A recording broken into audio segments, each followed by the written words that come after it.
What's up, guys? Uh, just want to do a quick recap on this trade that we took here in VKTX.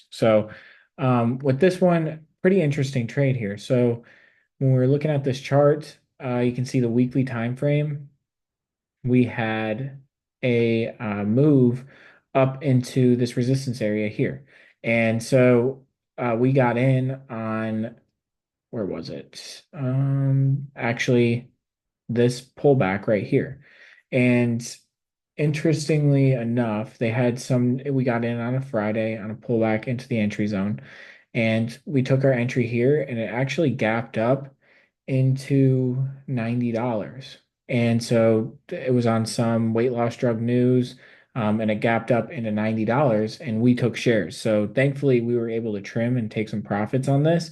But then it came all the way back down to here and just sold off like crazy the rest of the day. Once we broke that 21 EMA, we cut the trade and took profits on the rest. Took a loss on the rest. So this did end up being a profitable trade, just not didn't get the follow through we were looking for. I was looking for a follow through up into the all-time highs and $100 price target, but what ended up actually happening was we had a move down into, or we had a move basically gap up overnight. So options traders were not able to get out of this, but we took shares. So we were able to catch about 25% and then cut it down below here.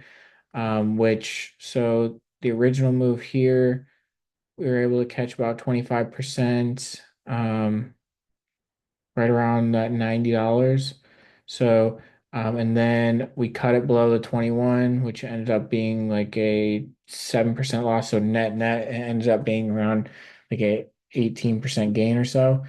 So it turned out to be a pretty good trade. Biotech stocks, you usually stay away from them because they trade pretty weird, but this is just an example of like where you get a nice move and why it's important to trim because sometimes you just don't get follow through. And so that happened here, and we were able to catch some of the move, but once we got this seller candle, it became pretty obvious that we were going to have a downside move.